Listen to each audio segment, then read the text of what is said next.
Hi, Jesse. All right, success. Hey, Congressman, you're making me nervous there. I can only vamp for so long, so I appreciate Yeah, you I'm. coming on. You can only filibuster. You got to work on your filibuster, Jesse. I know I've witnessed a lot of them, but I haven't had to Different when actually you're in the enjoy driver's enough. seat. Yes, definitely. So I have a new respect for the filibuster. Well, thank you so much. I appreciate you joining, and sorry to our viewers. I know obviously we've all lived in the Zoom world, so we kind of know what this is like. So, Congressman, I've kind of given our readers and our viewers here tonight, a brief description of kind of your background, your service in the military, your deployment to Iraq and Afghanistan. I didn't mention, I know that we had talked previously about, how you had visited Ukraine just late last year, weeks before this all happened. So if you're good with it, let's kind of jump in. I'd love to just start picking your brain about what's going on. Yeah, let's do it. And I apologize, everyone. The logistics got the best of us, but better late than never. So look forward to the discussion, and thank you to the Colorado Sun and to you, Jesse, for putting this together. I look forward to the conversation. So why don't we just start, about just going to give folks a sense of the information that you have. You're a member of the House Armed Services and House Intelligence Committees. That gives you special access to information that we, the public, can't get. And I'll remind folks too, obviously you're privy to classified information. We respect that you can't share that, but can you give us an idea about how frequently you're getting updates on what's going on in Ukraine and maybe a sense of just what that information is? Yeah, absolutely. So as you mentioned, I do sit on the House Armed Services Committee and the House Intelligence Committee, otherwise called the House Permanent Select Committee on Intelligence, which is a very small committee that's appointed by the Speaker. And I'm actually one of the few members of Congress. There's only a handful of us who serve on both of those. So I'm able to kind of see this from both the military side and the intelligence side. And between both of those committees, we do oversee the full kind of menu of national security operations, covert operations, intelligence, the intelligence enterprise, as well as all the military operations as well. And we do get regular briefings. So I think I received 4 briefings this week, in addition to time that I go in to what's called the SCIF. So in the Capitol, in the basement of the Capitol, there's something called the SCIF, and it's an acronym that stands for Special Compartmented Information Facility, where they allow kind of top secret compartmented, what's called compartmented information, kind of the highest level classification, to be shared and to be briefed. So regularly, in any given week, I'll go in there several times a week to get briefed on those programs, because it's very important. The Intel Committee has a very important role, that we serve as the proxies for all of Congress. So we actually receive information as members of this committee that even other members of Congress don't receive. We are kind of deemed the proxies for the Congress to oversee some of these most sensitive programs for our national security. So we have to do that fairly regularly as things move and evolve. So I've been on that committee, the Intel Committee, for about a year now, and it's actually very important to Colorado, because we actually have a fairly significant amount of intelligence community assets in Colorado, but also in my district at Buckley Air Force Base, which is a very large intelligence fusion center, one of the largest in the world. And I can't go into obviously all the things that happen there, but a very significant amount of activity and thousands of Coloradans that work within this field. Okay, so obviously you know probably more than what we do in terms of what's going on in Ukraine right now. I was trying to give our readers kind of an update on what we know that's happening. I'm reading the New York Times, the Wall Street Journal, the BBC to kind of get my news, but I don't know if you have any updates today beyond what we know in terms of Russia making an advance in the south, taking maybe one city, starting to target more civilian areas. Any other updates or things that you think are important for our viewers to know just within the last 12, 24 hours? Yeah, absolutely. Well, there have been a number of surprises to this Russian invasion, this Russian aggression. The first surprise is the underperformance, the poor performance of the Russian military, which has seen halting advances. They're having a hard time refueling their units, feeding their troops, very poor morale. What appears to be the case is that most of their soldiers did not know they were going to be involved in combat and invasion. They were actually told that they were going on training exercises, and the next thing they know, they're invading a country and fighting with Ukrainians. So very significant problems on the Russian side. But Vladimir Putin doesn't really care about that. He doesn't, care how many Russian soldiers die or Ukrainians for that matter. He's just willing to continue to throw combat power at the problem.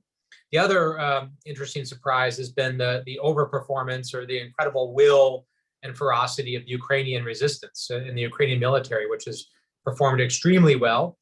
President Zelensky has really stepped up and shown himself to be an incredible wartime leader and somebody who's rallying the support not just of Ukrainians but of the world overall. Then the third surprise has been the international response, which has been swift in condemning Russia and coming together to impose sanctions, the likes of which we have never seen in the history of sanctions. The depth and the breadth of those sanctions are cutting and are very significant. So today, the Russian advance continues. It's continuing in the south, and you're right that there are cities that have been surrounded and taken for the first time, very large cities. Mariupol is close to falling, is my understanding, in the south. And the Russian advance in the north on Kyiv has been somewhat stalled, but will continue in probably the days ahead. So really, what is important at this point is number one, making sure we're getting the supplies, the equipment, the resources, the weapons into the Ukrainians' hands and into the hands of the resistance to continue that fight. Number two, today, Russia and Ukraine did come to an agreement on a humanitarian corridor to allow evacuation and refugees and civilians to flee the fighting in the cities. That was a notable development. And then number three, we saw also a couple of European countries apply for membership into the European Union, which is just further evidence that the Russian invasion and Russian war is actually driving European countries closer to NATO and closer to the EU and further west, rather than dividing that alliance like Putin expected this to do. So I'm kind of interested in your perspective here as somebody who has military experience. We've heard so much talk, obviously, about how, Ukrainians are outmatched with the Russian military, but I'm personally not privy to what exactly that means. Is it just manpower? Is it that the Russians have better equipment or better technology? Obviously, we know that Ukraine's been getting a lot of support from the US and the European Union. Why is this considered such a lopsided fight? Yeah, well, what we're seeing is the difference between an army on paper versus an army that fights and operates in the field. But you just look at on paper, the Russian military is significantly larger. It's really the second largest military in the world behind the United States, just in terms of the number of troops, the number of tanks, the number of fighters. Russia organizes themselves by what's called BTGs, battalion tactical groups. So that's their kind of level of organization, which is very kind of in between a battalion and a brigade with how the United States organizes. So roughly between 1,500 to 3,000 soldiers, depending upon the type of BTG. So they have over 100 BTGs, about 200,000 troops that they have amassed. About 80% of that has now been allocated into the fight as it has crossed the border and is invading at this point. So yes, on paper, Russia has a much larger advantage quantitatively, a much larger. Qualitatively, the types of equipment is much more modern. They have, what we call tier one weaponry and equipment, things that in some instances is the equivalent to what the United States or a NATO country would have. And you contrast that with the Ukrainian military, which overall is about 200,000. So on paper, there's a mismatch. But the Ukrainians are fighting for their freedom, they're fighting for their survival, and they're fighting for they're fighting on their home ground, their home turf. They know this area. These are their houses, their neighborhoods. They're fighting for their families. So, I've always said that the odds are stacked against the Ukrainians, but odds don't fight and win wars. People do. And we're seeing that Ukrainians are continuing to push and resist. So that's kind of the mismatch here. But the Russians still have capabilities the Ukrainians do not have in terms of an air force, a navy. They have a naval blockade in the Black Sea and the Sea of Azov, which is the southern border of Ukraine. They have jamming technology. They have space technology. They have long-range missiles. They have artillery systems, surface-to-air missiles. a lot of things that Ukrainians do not have either at all, or the quantity or the quality that the Russians do. Right. And I think, I was looking this up the other day, and I might mess up these numbers, but Russia is a nation of 150 million. So people, Ukraine, I think 40. So obviously, just in terms of sheer numbers, they could be overwhelmed. I mentioned to the viewers before you got on that you were in Ukraine late last year, or I think actually when you got on, I mentioned that. I wonder if you can talk about what you were doing there, where you were at, if you can share that, and what maybe you saw, or if you could see this situation already brewing. Yeah, well, we really became aware of this challenge, the prospect of an invasion, what we thought was a very high likelihood of this happening, going back to late last year, through the Intelligence Committee and the Armed Services Committee. We started to warn Ukraine and warn our allies. We saw this buildup, but there have been buildups before. There was a buildup earlier in 2021, in April and May of 2021, that did not materialize into an invasion. Russia, by the way, I think it's important to say, has already invaded, prior to this, invaded Ukraine, right? They invaded in 2014 and took Crimea, which they've occupied since then, as well as in the east, in Donbass, where they worked through Russian separatists, and they've had Russian military and intelligence officers in plain clothes working with those separatists. So this already happened, of course, not anywhere near what we're seeing right now. But this has been a war that the Ukrainians have been fighting since 2014. It's been going on a long time. So we've been paying attention to this for a while, and paying attention to Vladimir Putin's ambitions. And I'll touch on that in a minute if we want to talk about, what is he trying to achieve here. But my role was several-fold. As a member of the Intelligence Committee, I led a congressional delegation, a bipartisan congressional delegation. So it was actually me and two Republicans, friends of mine from the committee, that traveled over to visit our intelligence agencies, our intelligence personnel on the ground, visit our American military personnel, our soldiers who are on the ground doing training and doing support, and also visiting with the Ukrainian high-level military and intelligence officials, their special operations forces commanders and others, to see what do they need. Where was their mind at the time? What did they see as the risks? What types of weapons and equipment do they really need to address those risks, and really try to wrap our brain around what the situation was on the ground. So it was very helpful and informative. And I've taken that time that I spent there with that delegation, and I've used that information, that on the ground information, to really help push the right types of equipment in the right places, in the right quantities, to the right people. And I've been working hard to help make that happen.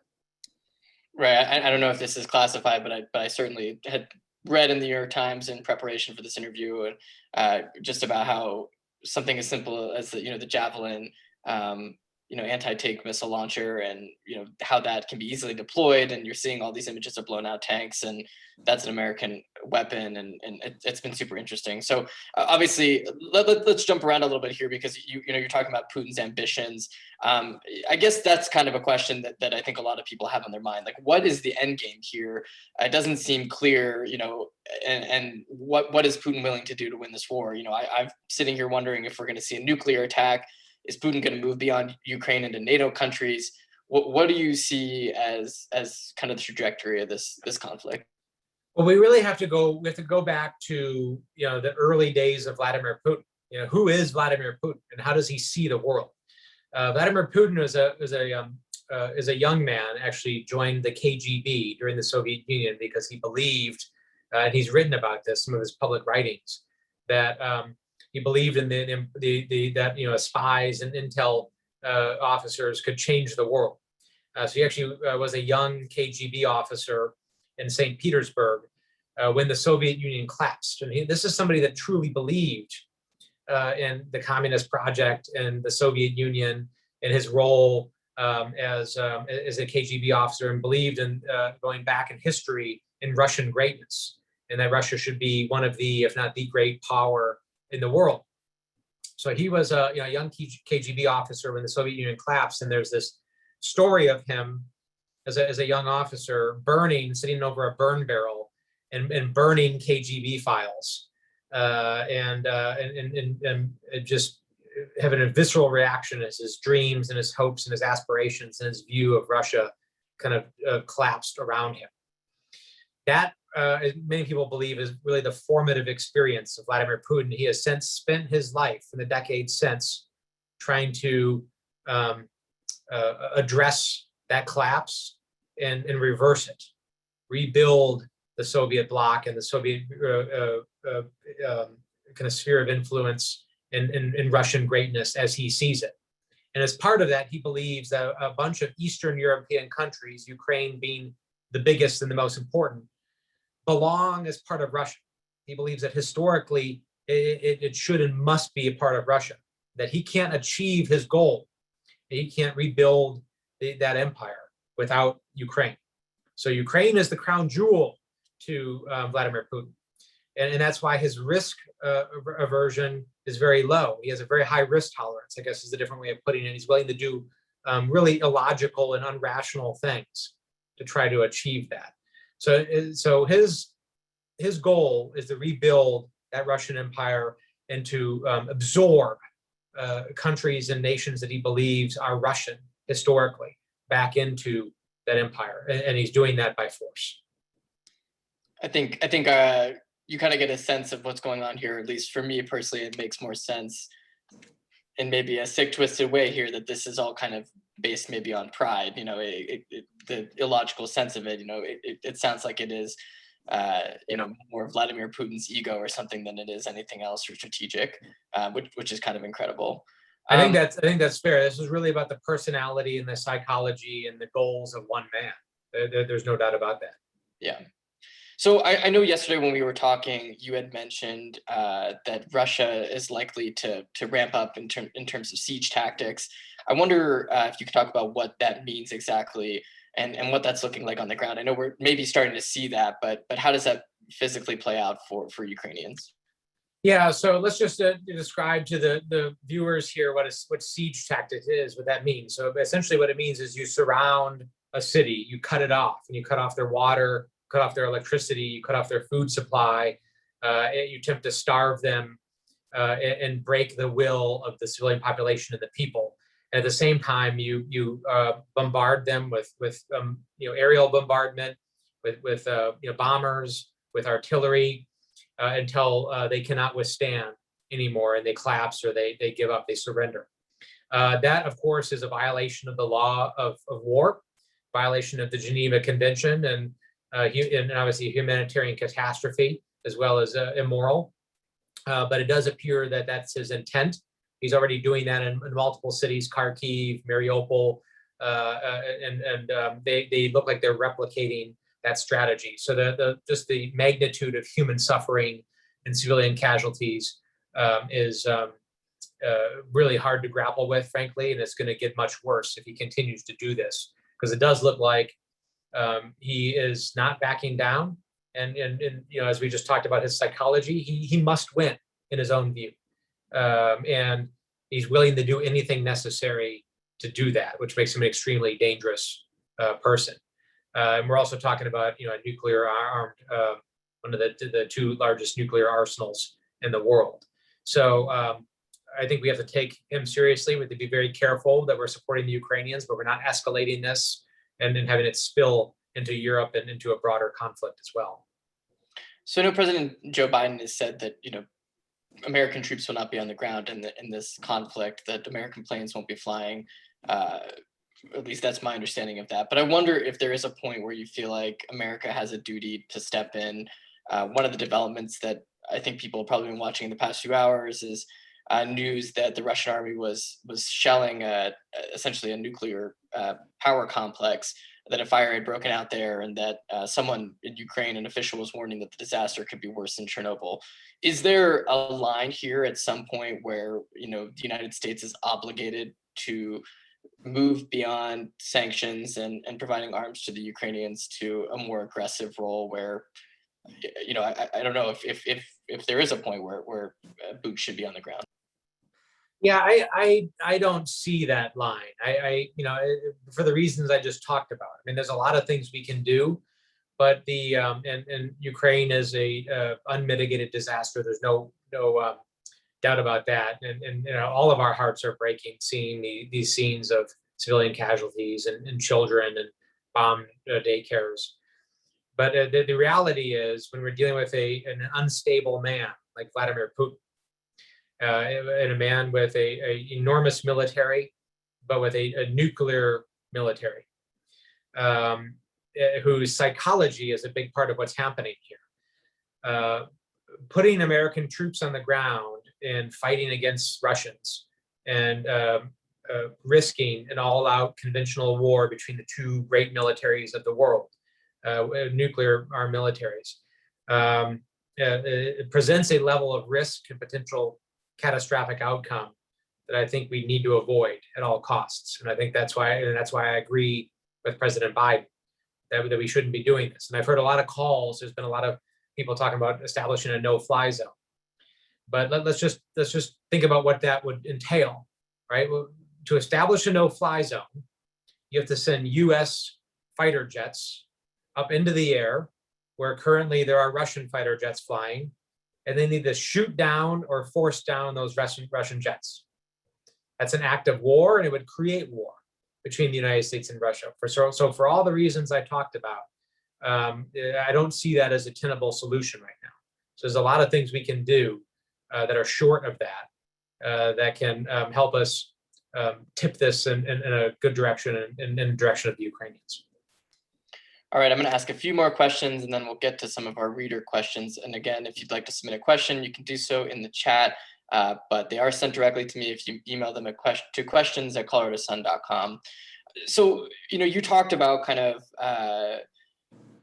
Vladimir Putin's personality and how that plays into this as you go, trying to fulfill this destiny or whatever that he's going forth. But I guess that begs the question of why now? And I know, obviously in 2014, there was the invasion of Crimea. It's been years since that.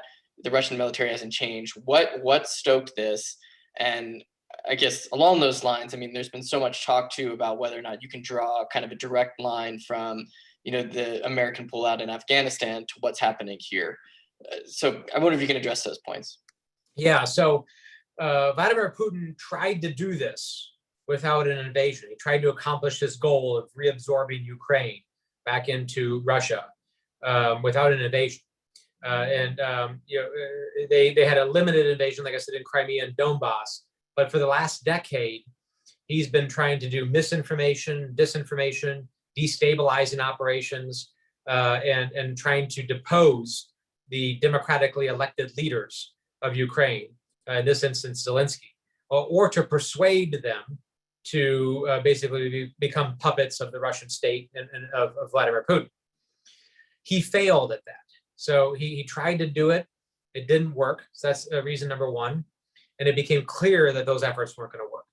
The second reason why this is happening right now is because he sees that Ukraine was rapidly moving west, that they were pushing hard for NATO membership, that they were talking about joining the European Union, that they were democratizing, that they were addressing corruption issues and cleaning up their corruption, that they were developing a very strong and healthy civic society, that they were developing a very strong, independent, and free press and media, that all the things that he doesn't like and all the things that are inconsistent and irreconcilable with his form of government and how he rules Russia were developing and speeding up. So for him, he saw a very narrow window, a window closing for him to influence things, and he's moved within that window. So that's why this is happening now. And I wonder if you can address that other question too, right? I mean, I think you and I have talked about this, but do you think that the way that America left Afghanistan created an opening for this? Was there any kind of influence or direct line? Can you draw connections between the two? I don't think so. I think that it's more easily explained by kind of the identity crisis that NATO has been undergoing in the last 2 years. So the former president, President Trump, actively attacked NATO, attacked the NATO partners, threatened to withdraw from NATO, to the extent where the NATO alliance itself was questioning its role, its purpose, its very own future. I attended the Munich Security Conference, which is the largest security gathering of NATO and transatlantic allies in 2020. And literally the theme of that conference that year, it was Westlessness, right? That was the theme of the conference. And the entire idea of the conference was, what are we even doing here? Like, what is our role? What is our purpose? Fast forward 2 years to just a couple of weeks ago when I was there for the conference again. And I've never seen more unity.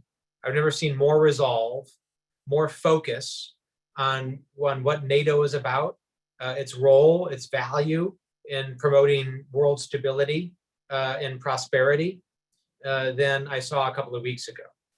So, that's a long way of saying that Vladimir Putin thought that he saw weakness and he saw an opportunity to take advantage of those fissures in the West and the inconsistencies in the West. And he thought that when he invaded, that those fissures would grow deeper, that it would drive a wedge in the alliance. That was his assumption. He was wrong, because what's happened, as we've seen in the last week, is the opposite has happened. That alliance has drawn closer together. We have more resolve. There are now countries like Sweden and Finland who are not NATO members, who have been not wanting to join NATO, or are now actually talking about joining NATO. You see countries wanting to join the European Union now that weren't doing it before. You see countries like Germany upping defense spending and changing their longstanding policy about providing defensive weapons to partners. So all the things that Putin didn't think would happen are actually happening.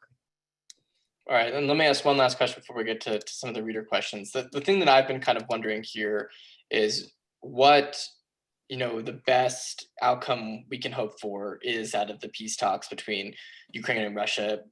From my perspective, as an uneducated, educated but not educated in international relations or warfare, what is the best outcome? What would Russia even agree to, knowing what we do about Putin, knowing what we do about the situation, and Putin being put in a corner essentially? Yeah, and my personal opinion is, I hope I'm wrong here, but my personal opinion is I do not believe Putin will agree to a ceasefire.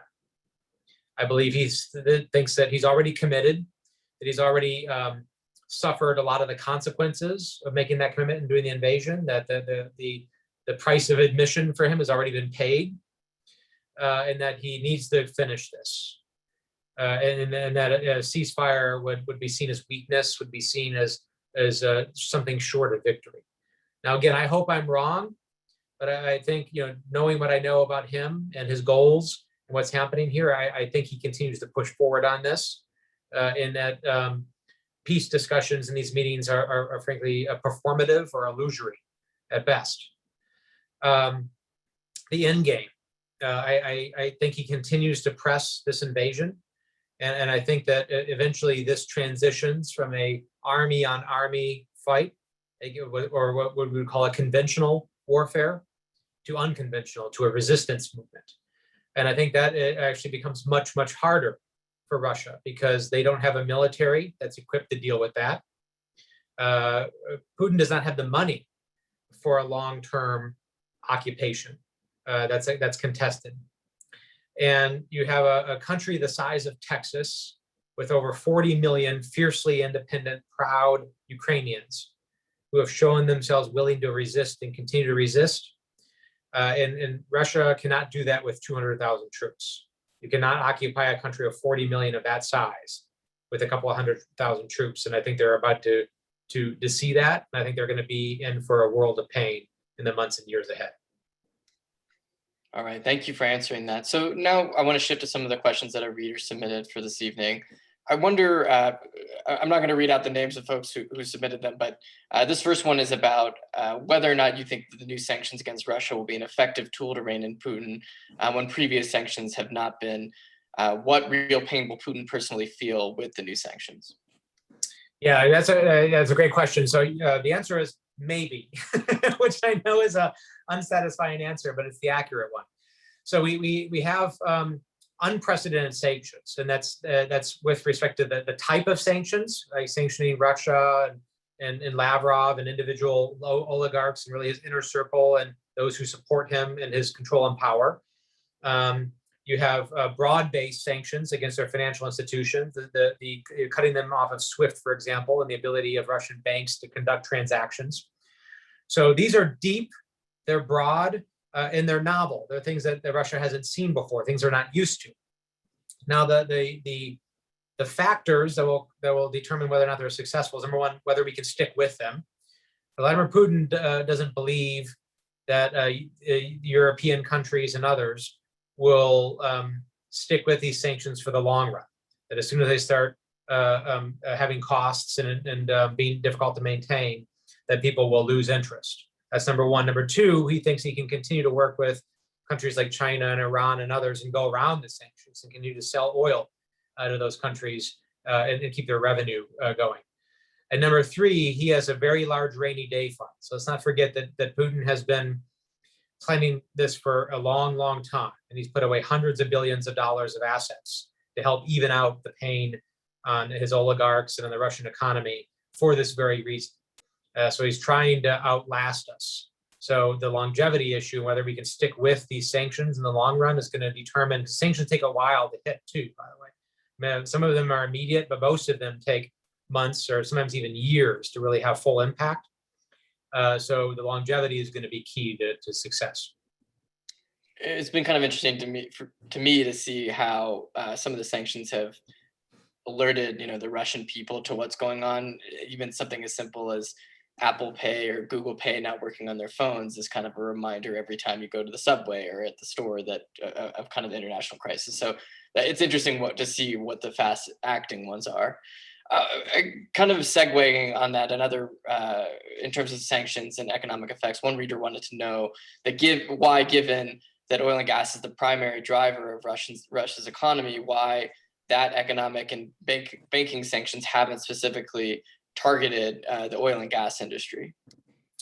Yeah, well, one of the reasons why is we don't actually, you have to look at the impact, the effect of sanctions and how that will actually help or hurt them. The point is to isolate Russia and to cut off their revenue streams and to hurt them. You don't actually want to do something that will have unintended consequences. And one of the concerns, and I somewhat agree with this and somewhat don't, because I do think we should have sanctions on the oil industry for Russia. But I think we have to be careful on how we do it. We have to target them properly, because if you sanction Russian oil, what happens is you drive up the price of oil, which actually drives up revenue as well, if they still have a place to sell it, if they're able to go around and sell it to Iran and China. So we want to be careful that we're not actually having an unintended consequences of actually increasing revenue and increasing the global price of oil if we don't target them effectively. So we have to be careful on how we do it. That said, I do think we need to take a hard look and potentially do some manner of oil-based, energy-based sanctions. That's a very interesting point. I hadn't thought about that. Obviously, the supply and demand aspect, it could backfire there. So this is a question that's been keeping me up at night. I'm glad a reader asked it. How do you think that the U.S. will respond if Russia uses a tactical nuclear weapon? For those who don't know, this isn't like a Hiroshima-style bomb where widespread damage. It's one that would be maybe on the tip of a piece of artillery and be more targeted. And the reader also wanted to know if there's a chance that Russia might use a tactical nuke. Yeah, I do not know the answer to that. And it's not that I have any special information that I'm not willing to share or can't share. I don't know. I don't think anybody knows. And that's why we have to be careful because they do have, these tactical nukes that are smaller, but they're still nuclear weapons that can wipe out cities and city blocks. And honestly, I hope we're never in that situation. If that happens, I think we would have to gather with the UN and with NATO and figure out the world response. What I don't believe this should be is a US only response. I think we need to continue to lead with our alliances, with our partners. We need to continue to allow them to lead in some instances. One of the remarkable things that the Biden administration has done, they've handled this really well from a diplomatic standpoint, is they've allowed the Europeans to lead on a bunch of things. They've allowed the Europeans to figure out what sanctions are right. And they've actually come to the right conclusion as a result of that. And then they now have buy-in and ownership instead of us trying to tell them what to do. So they really have, in a nuanced and very sophisticated way, in a very diplomatic way, led in some ways, allowed other people to lead in other ways, and keeping that alliance going. And I think there's a huge opportunity for America to reinvigorate, those Western alliances and partnerships, and to grow them.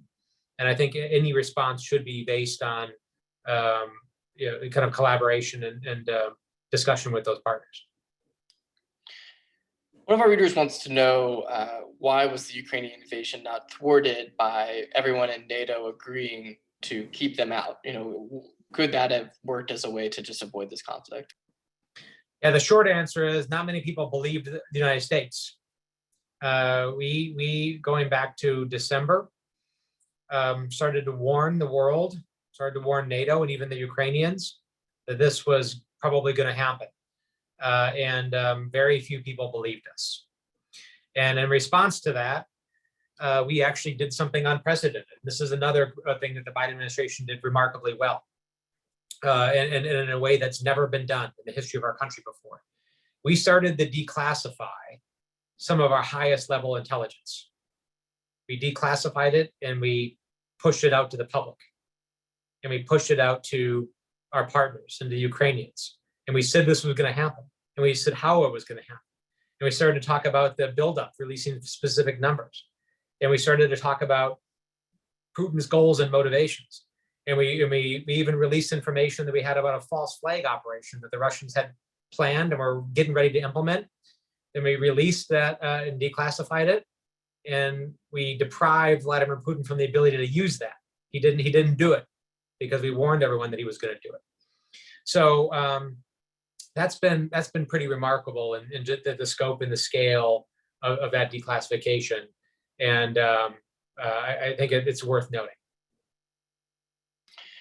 So there's been a lot of interesting reporting about China and Russia and the connections, and reporting that the Chinese asked, the Russians to hold off on their invasion until after the Olympics.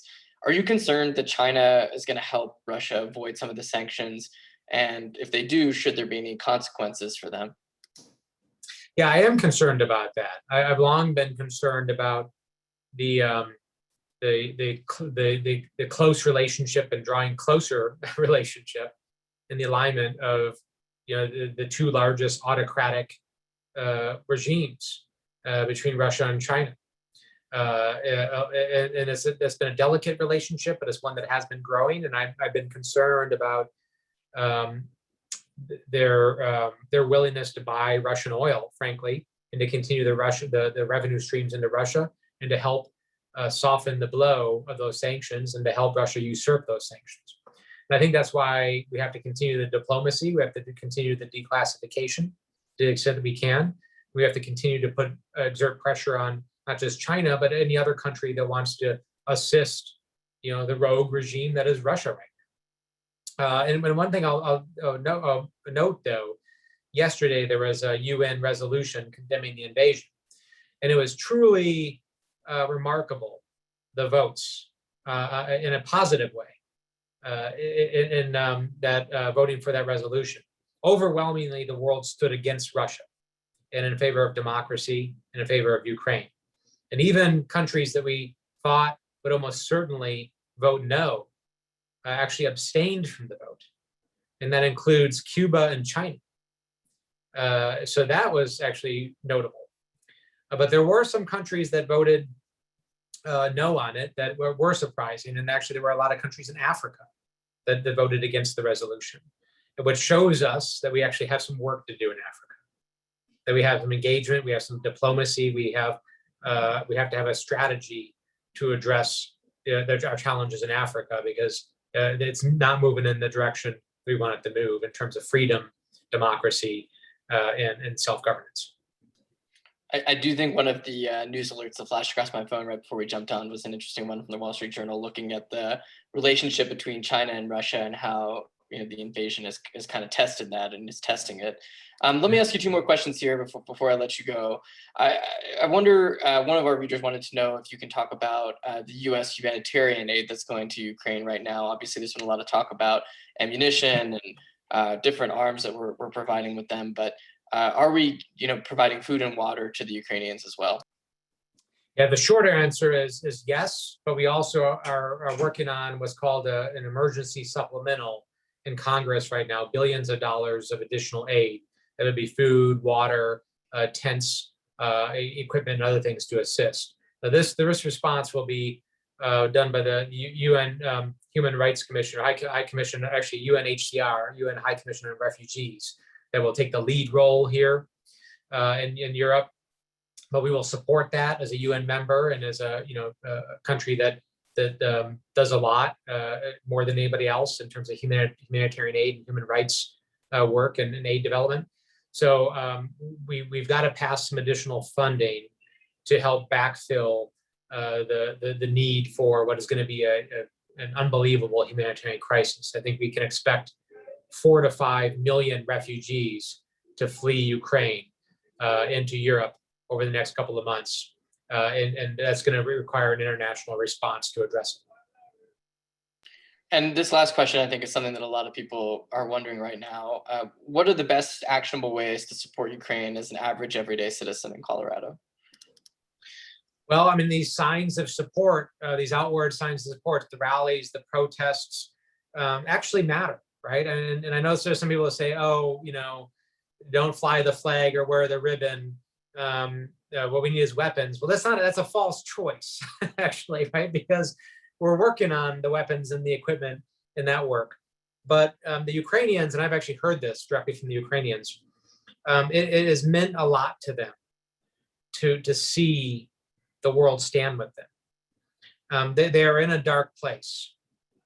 They feel alone and isolated in some ways. They're fighting for their survival. They're surrounded by Russians. They're cut off. And for them to open up their phone and to see protests around the world of people flying the Ukrainian flag and people saying, I stand with Ukraine, from America to every other place in the world, matters to them.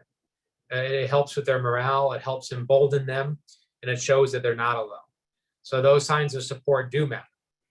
In addition to that, I encourage readers to call their representative and their senator and encourage them to continue supporting Ukraine through these funding bills and to support the supplemental that's going to help with our military response, help with the defensive weapons, and with the humanitarian response. The United States can and should lead and make those investments because it's in our best interest. I think this is something that we haven't talked about yet, but why should this matter to everyday Coloradans? And it matters for a couple of really important reasons. Number one, if we don't stand with the world and if we don't stand up for our morals and our values and for freedom and democracy elsewhere, then we lose our legitimacy as a democracy as well. And I think what we've seen over the last couple of decades is when there's global instability and when there's security problems, we cannot hide from those. But eventually they make our way home. They make their way home and they make their way to us.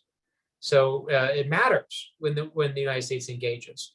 And when we stand for stability and we try to make sure that nascent democracies like Ukraine and others have the ability to fight for themselves as well.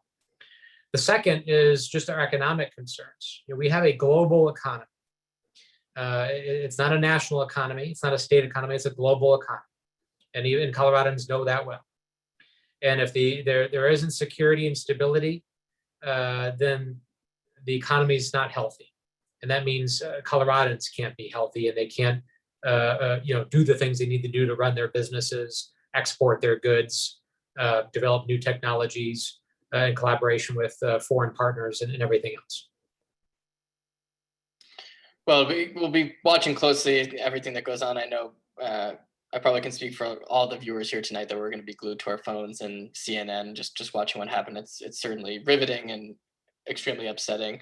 But I really want to thank you for joining us tonight, Congressman. You certainly helped me at least understand, the situation better and get a better grasp on the what's going on in Ukraine. Thanks again to all of our viewers who signed on. Really appreciate it. Thank you to Eric Lubers at the Colorado Sun for making this possible. And I hope everyone who signed on tonight can become a member, make more events like this possible. Again, you can quickly and easily join at coloradosun.com/join. We'll see you next time for the next event. Thanks again, Congressman. Talk to you soon. Yeah, thanks, Jesse. Thanks, Eric. Have a good night, everybody.